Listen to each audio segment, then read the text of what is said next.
Good evening मेरे प्यारे बच्चों, आपका साइन इंस्टीट्यूट 118 यानी कि साइन इंस्टीट्यूट 118 में स्वागत है। आज हम लोग सीखेंगे ग्रामर का सबसे most topic tense. What is the tense? Tense क्या होता है? टेंस के बारे में हम लोग जानेंगे कि हम लोग टेंस में ट्रांसलेशन कैसे सीखते हैं या ट्रांसलेशन कैसे बनाते हैं। टेंस में ट्रांसलेशन सीखा जाता है। टेंस को कहाँ से लिया गया है, टेंस क्या है? टेंस याद रखिएगा, टेंस एक ऐसा टॉपिक है जो हमें क्रिया के विभिन्न रूपों का ज्ञान कराता है। अब मेन वर्ब है, मुख्य क्रिया है, वर्ब है, यानी वर्ब का अलग अलग प्रकार से हमें क्या करता है, यूज़ करना सिखाता है। और वर्ब हमारे कितने प्रकार के होते हैं? 5 प्रकार के होते हैं, यानी वर्ब के 5 फॉर्म होते हैं। लेकिन सबसे पहले हम लोग जान जाते हैं कि टेंस मीन्स होता क्या है। टेंस मीन्स होता है टाइम। और टाइम कहाँ पे आता है? टाइम आता है एक्शन में। और एक्शन कहाँ पर आता है? एक्शन हमारा आता है वाक्य में, यानी सेंटेंस में। तो हम लोग टेंस की डिफिनीशन बहुत ही आसानी से और बहुत ही आसान शब्दों में बना सकते हैं। कैसे बनाएंगे? Tense means time of the action in a sentence. यानी कि हमारी डिफिनीशन जो है बहुत ही आसान शब्दों में बन गई। Tense means time of the action in a sentence. इसका हिंदी में अगर हम मीन्स निकालते हैं तो हो जाएगा कि जिस रूप से किसी कार्य के करने या होने के समय का बोध हो, उसे हम लोग क्या कहते हैं? टेंस, काल या समय कहते हैं। अब हम लोग जान लेते हैं कि काइंड्स ऑफ टेंस, टेंस के कितने प्रकार होते हैं। काइंड्स ऑफ टेंस, काइंड्स मतलब प्रकार, ऑफ टेंस काल या समय के। तो टेंस के 3 प्रकार होते हैं। कौन कौन से होते हैं? पहला होता है प्रेजेंट। प्रेजेंट मीन्स क्या होता है? वर्तमान। इसमें क्या होता है कि सारी घटनाओं को उपस्थिति यानी कि वर्तमान में दिखाया जाता है। और दूसरा होता है हमारा पास्ट। पास्ट मीन्स क्या होता है? भूत, यानी हमारा अतीत। जो घटनाएं बीत चुकी हैं वो हमारा क्या है? अतीत है, यानी पास्ट है। अब इसके बाद आता है तीसरा फ्यूचर। फ्यूचर क्या है? भविष्य है। भविष्य क्या है? जो हम लोग अपनी लाइफ में प्लानिंग करते हैं। जैसे कोई बच्चा है, पढ़ रहा है, अगर उससे पूछा जाता है तो बताता है कि मुझे भविष्य में आईएएस बनना है, आईपीएस बनना है, डॉक्टर बनना है, इंजीनियर बनना है, टीचर बनना है। चलिए अब हम लोग जान लेते हैं प्रेजेंट टेंस, पास्ट टेंस और फ्यूचर टेंस के प्रकार। इन तीनों टेंस के 4 उपभाग होते हैं, यानी इन तीनों टेंस के 4 उपभाग होते हैं। कौन कौन से होते हैं? पहला हमारा है इंडिफिनिट। पहला हमारा क्या है? इंडिफिनिट है। इंडिफिनिट का मतलब क्या होता है? अनिश्चित। क्या होता है? अनिश्चित, या बोल सकते हैं सामान्य। और दूसरा हमारा क्या है? कॉन्टिन्यूअस। क्या है? कॉन्टिन्यूअस। इसका मतलब क्या होता है? अपूर्ण, या बोल सकते हैं लगातार। इसका एक और नाम होता है, और एक नाम क्या है? इम्परफेक्ट। इम्परफेक्ट मीन्स क्या होता है? पूर्ण होता है।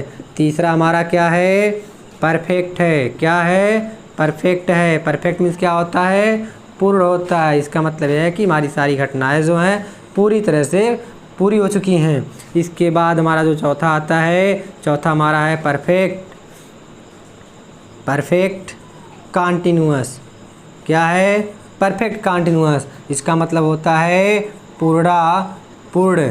इसका मतलब यह है कि इसमें जो है समय भी दिया रहता है वाक्य का, यानी जो हमारा कार्य होता रहेगा उसका समय भी दिया रहेगा और लगातार चलता भी रहेगा। अब आइए हम लोग समय को बर्बाद ना करते हुए प्रेजेंट टेंस के बारे में जान लेते हैं कि प्रेजेंट टेंस क्या होता है। इसके एग्जांपल्स को हम लोग कैसे सीखेंगे या ट्रांसलेशन करना कैसे सीखेंगे। सबसे पहले हम लोग ट्रांसलेशन करना एकदम बेसिक से सीखते हैं। अगर आप लोग दोस्तों चाहते हो स्क्रीनशॉट करना तो स्क्रीनशॉट इसका ले सकते हैं और उसके बाद अपना नोट्स आराम से बना सकते हैं। तो अगर आप लोग ले लिए हो तो अब जो है हम इसको रिमूव करके फिर दूसरा आगे पढ़ाते हैं।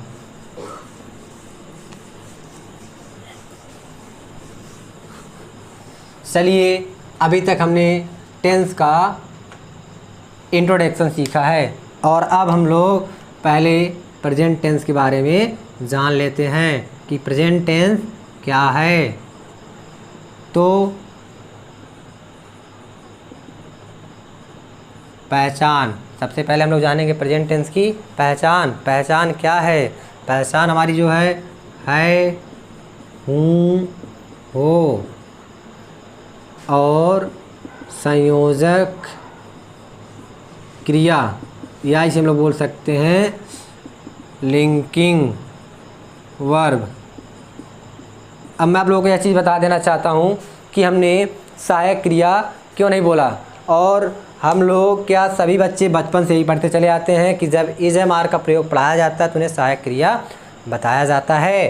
अब हमने सहायक क्रिया क्यों नहीं लिखा है, आप लोग कंफ्यूज ना होइए। मैं इसको जो है एग्जाम्पल की सहायता से बता देता हूँ कि इसे हमने सहायक क्रिया क्यों नहीं कहा है। तो पहले हम लोग इसको थोड़ा सा एग्जाम्पल की सहायता से समझ लेते हैं कि संयोजक क्रिया और सहायक क्रिया में अंतर क्या होता है। What is the different of linking verb and helping verb.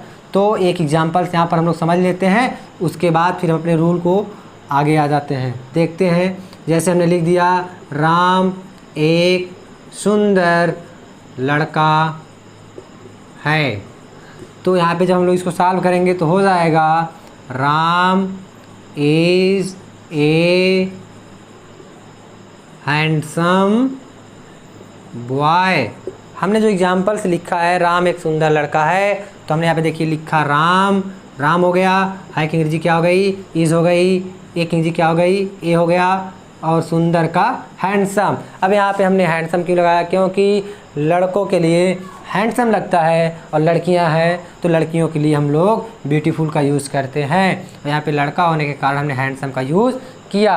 और यह जो इज़ हमारा है, यह हमारा देखिए है लिंकिंग वर्ब। अब इसी इज़ को आइए हम लोग हेल्पिंग वर्ब कैसे बनाते हैं या हेल्पिंग वर्ब कैसे होता है इसको जान लेते हैं।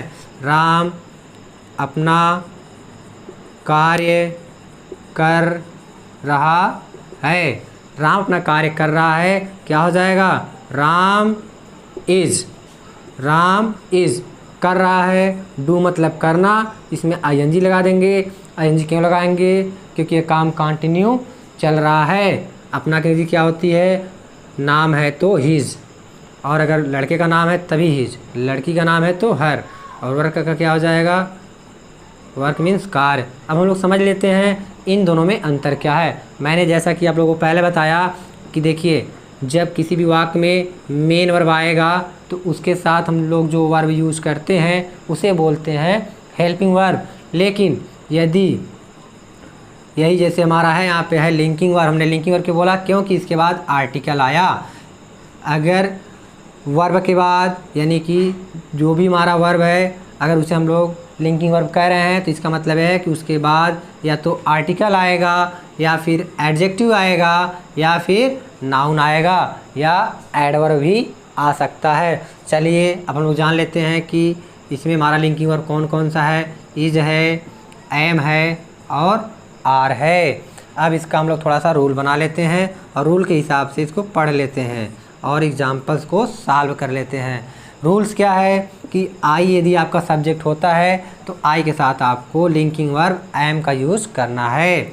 यदि आपका ही हो, सी हो, इट हो या कोई नेम्स हो, नेम्स का मतलब सिंगुलर नेम हो, सिर्फ वाक्य में एक नाम आए, चाहे गर्ल का हो चाहे बॉय का हो, इन सभी के साथ हम लोग किसका प्रयोग करते हैं, इज का प्रयोग करते हैं।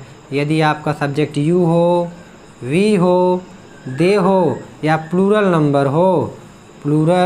नंबर हो तो इनके साथ हम लोग जो प्रयोग करेंगे किसका प्रयोग करते हैं, आर का। अब आइए हम लोग एग्जाम्पल की सहायता से इसको अच्छे से बखूबी ढंग से और क्लियरली समझ लेते हैं।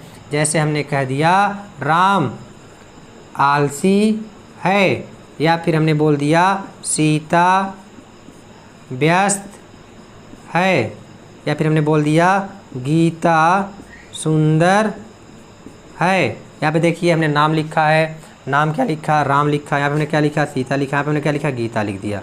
हमने यहाँ पे देखिए लिखा भी है नेम्स, यानी कोई एक नेम आएगा, किसी लड़के का हो, किसी लड़की का हो, तो हम लोग लिंकिंग और किसका यूज़ करते हैं, इज़ का। इसका अगर हम लोग बनाते हैं तो क्या हो जाएगा, राम। उसके बाद इज़, और अगर आलसी की एनर्जी क्या होती है, आलसी की वर्ड मीनिंग होती है लेज़ी। क्या हो जाएगा, राम इज़ लेज़ी। अब हम लोग दूसरा देख लेते हैं क्या हो जाएगा। पहले हम लोग क्या लिखेंगे, सीता। सीता के साथ क्या लगेगा, इज़। उसके बाद व्यस्त का क्या होता है, बिजी। बिजी मीन्स व्यस्त। अब आ जाते हैं तीसरे एग्जाम्पल पर। तो तीसरा एग्जाम्पल सब्जेक्ट हमारा क्या है, गीता है। हमने क्या लिख दिया, गीता लिख दिया। गीता के साथ क्या लगाएंगे, इज़ लगाएंगे। सुंदर की अंग्रेजी क्या होती है, ब्यूटीफुल। क्या होती है, ब्यूटीफुल। ब्यूटीफुल मीन्स सुंदर।